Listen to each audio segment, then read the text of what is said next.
Assalamualaikum warahmatullahi wabarakatuh. Saya di petang Syawal PKPP hadis ke-22. Jadikanlah dirimu kunci kebaikan.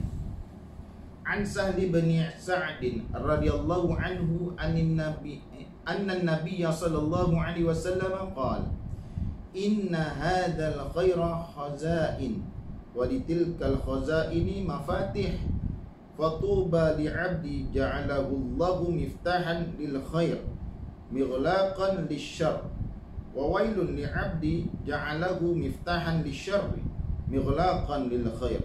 Akhrajahu Ibnu Majah.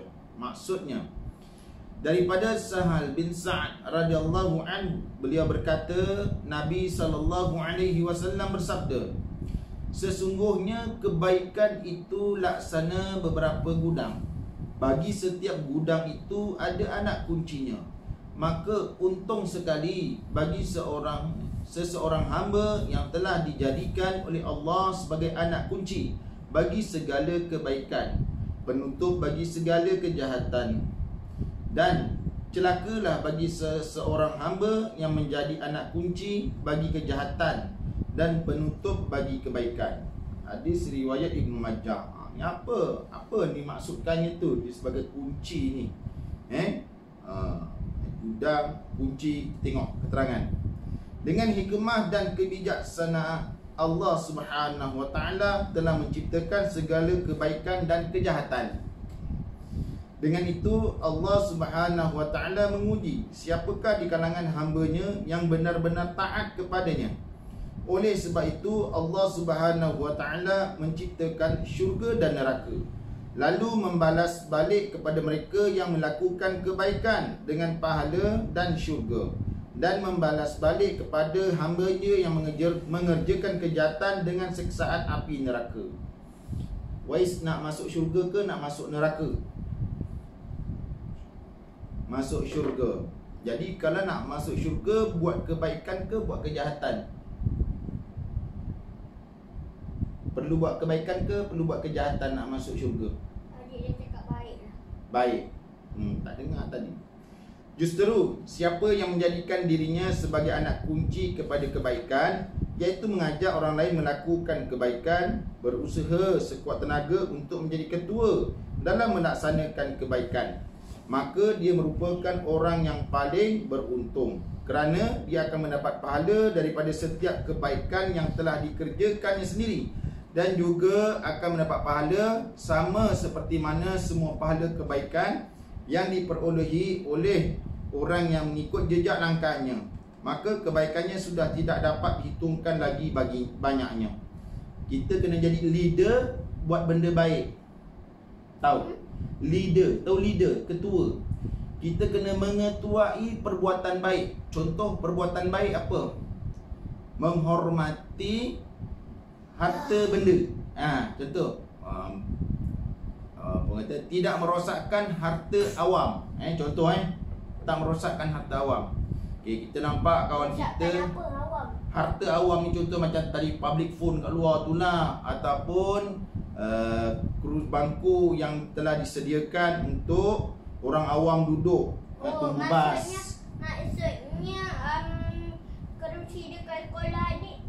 Ya, harta awam. Jadi katalah kawan adik nak rosakkan kerusi tu.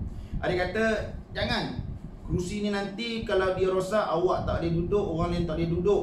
Kita mesti menghargai kerusi yang telah kita terima ni. Faham? Kalau dia tak cakap apa-apa, dia tak cakap apa-apa dan tak rosakkan kerusi tu, alhamdulillah. kalau dia tak dengar cakap macam mana? Kalau dia tak dengar cakap, suruh dia dengar cakap cikgu, adu kat cikgu, ada kawan ni rosakkan kerusi. Tahu? Okey, jadi bila kita menjadi ketua kepada kebaikan, kita tak jadi ketua kelas, tak apa, jangan sedih. Awak sedih tak jadi ketua kelas? Sedih. Sedih je tak.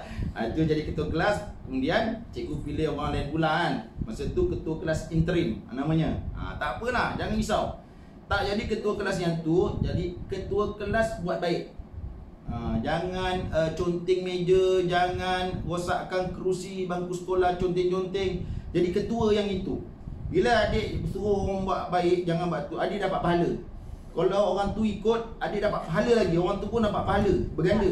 Kalau dia tak ikut, adik je lah yang dapat pahala. Ya, adik seorang yang dapat pahala. Faham? Macam itulah caranya. Okey, kita tengok.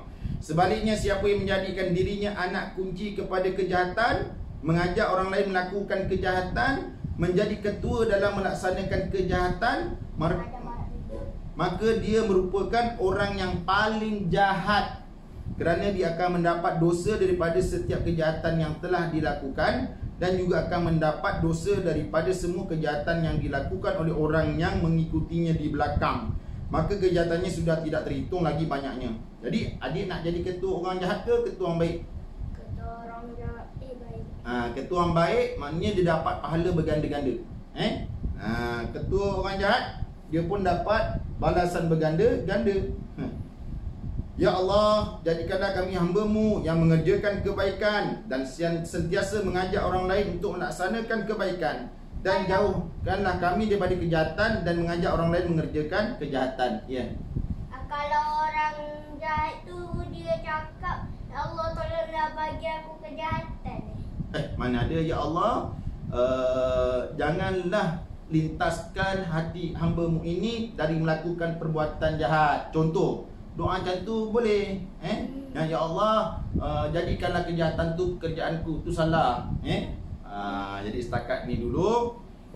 Wallahu a'lam bissawab.